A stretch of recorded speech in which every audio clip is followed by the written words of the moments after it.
Now hey guys, welcome back to the channel and another Swiss 001 video. Now right in front of us we have a very special plane, I guess. We have a few more pictures here as well. Yeah, well I recently saw this here on the internet. I found this plane very interesting, and this is actually what the 797 was supposed to look like. Yeah, or at least that's what the people in 2003 imagined what the 797 could look like. These days we probably wouldn't expect a plane like this to be the 797, but yeah. Now yes, in 2003 the infamous magazine of popular science talked about this plane, and they were actually the ones that came up with the idea of this, I guess. Yeah, they were talking about the future of flight, and this is a very interesting plane. I think I would really love to see what they actually wrote about this plane, because obviously it was a whole magazine about it, but you know, a single issue magazine would cost $52 now, so I'm not really into that. No, but luckily these days we have some other ways to show aircraft, and that is of course in the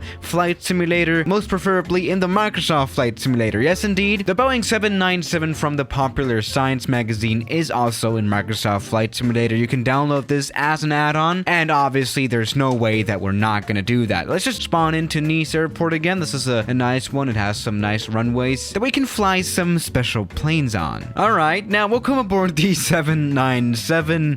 Yeah, let's just go and see if it flies. As you can see, this is it's a plane. It does still kind of look like a plane, even though it does look very much different from any plane that we have nowadays. This is very much interesting indeed. But how do we strip this down? Let's just take this one for a test flight first and then talk about it. Now this is here in the cockpit. This is very much broken because we're in we're in Microsoft Flight Simulator 2020. This plane has not been fully optimized for the new Flight Simulator so far. We don't even have sound yet. This has just been straight converted from Flight Simulator 2004 to Flight Simulator 2020, which actually isn't that hard to do, but as you can see, there's a lot of flaws that need to be fixed. But whatever, we have got some kind of aircraft that some kind of flies, and that was my phone again, which is fine enough. Let's go ahead and take off. We are needing quite a little bit of that runway, I guess. And there we go. We have taken off the 797 out of Nice Airport. There we go. Now this is obviously a very large plane, isn't it? Not only that, but the design is also very interesting, as you can see with this wing. This is actually called a flying wing aircraft. We have talked about a few flying wing aircraft before, like the very much interesting KLM-V plane. And actually the idea of a flying wing aircraft, when the wing is basically the whole plane, I mean,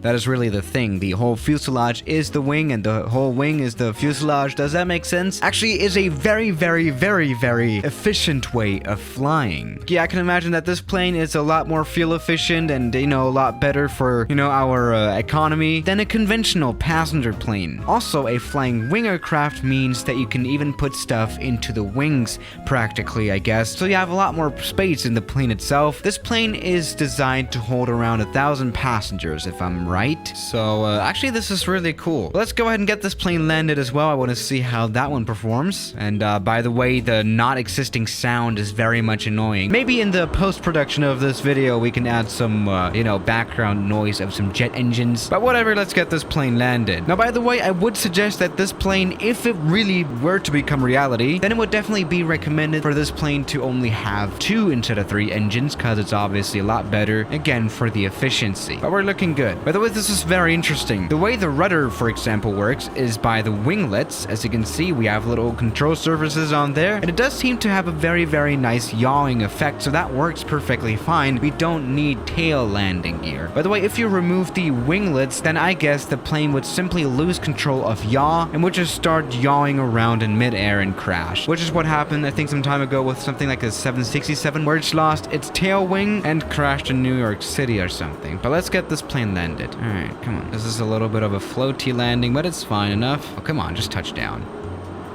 Yeah, as you can tell, the physics are not very well made here in this add-on plane. Let's get this plane stopped, though, as quickly as possible, which we have now. There we go. All right, Tasman Airlines, which is probably not a thing. I can imagine that Tasman Airlines is a long-dead airline now. I mean, 2003, that was quite a while ago. 17 years? There we go. That was actually quite a nice landing. This plane, it does need quite a long runway to stop, though. That is not good, is it? Which I guess is quite a realistic thing about this concept plane, maybe. I mean, all these more modern planes, they do need more more runway to stop, which makes sense. I mean, you know, I guess stopping a little bit slower is quite a lot more efficient, you know, especially with the thrust reversers, so that definitely makes sense. Let's maybe fly to some other places. Okay, let's maybe go to even a dangerous place to check out the, you know, dangerous flying capabilities of this plane, I guess. Does that make sense? I guess it does. Let's just fly to Paro, Bhutan, which is known to have one of the most dangerous airports on this planet. But let's check on that. All right, welcome to Paro, Bhutan. Let's get our little 797 landed here. All right, welcome aboard the 797 again. As you can see, we have got the small runway of Paro right below. The thing is, though, actually, there are A320s flying to this place in real life. Oh, we were about to stall out there. I mean, this plane, it does, you know, land and take off at higher speeds than usual. You know, this one is going to need at least like 150 knots to take off, which is interesting because I would have thought that a wing like this would create a little bit more lift compared to the A320, but I mean, this is also quite a lot larger than an A320, isn't it? Oh goodness, I do not really have control of this plane. The physics are a little weird. This plane is not very, you know,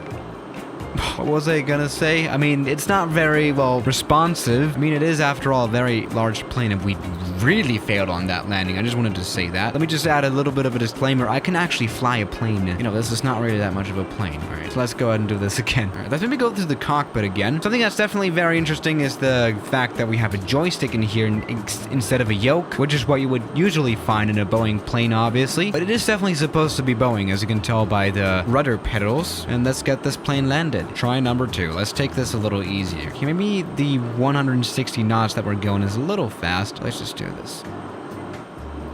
Alright, now the quick stopping performance, hopefully, of the 797 is needed. Come on, just stop. We are stopping, so that's good. Alright, that was actually quite nice, wasn't it? Even though we did definitely use the whole runway, though. Now, definitely an interesting question would now be, was popular science right with their expectations of the future? And I don't know how we can answer that kind of question, because, like, they didn't really name a date. Like, when are we going to have a plane like this that does actually fly passengers around as well? Because that's even the harder part, isn't it? But they are definitely not wrong with their suggestions, I guess. I mean, this is still the typical modern imagination of a plane of the future. You know, again, the flying wing concept, it still definitely exists today. Maybe a one less engine would do as well, right? Because that's definitely more efficient. But yeah, within the last 17 years, nothing much has changed really in aviation. I mean, never mind, there definitely has, but there's obviously no flying wing aircraft flying around, right? So yeah, by the way, that magazine of popular science came out in October 2003, which was, by the way, when the last Concorde flight happened. That's really how long this was ago. So yeah, there's definitely been quite some time. But something I wanted to do now, actually, is fly some stunts here as well. I want to, like, do an aileron roll or something, which is definitely going to be interesting, especially with our vertical stabilizers. Okay, we have a little bit of speed. We're not super fast, though. So let's try doing some kind of roll or something. Oh, god damn it. All right, now we're upside down. As you can tell, the wings are not very well symmetrically shaped, which is why the upside down flight didn't work as well as I've hoped. This was actually quite nice. Let's do a little bit of a loop as well. All right, there we go. This is actually looking quite nice. We're pulling up all the way. We are right now 20,000 feet above the ocean. Let's see if these 20,000 feet above ocean, which is, by the way, not above ground, is gonna be enough to make this plane fly again. Right now we're in the upside down again, and there we go. Give this some more speed, and now we can pull up. There we go. This was totally a physically realistic flight, wasn't it? So yeah, guys, thank you for watching today's video, and I'll see you tomorrow. As always, good night.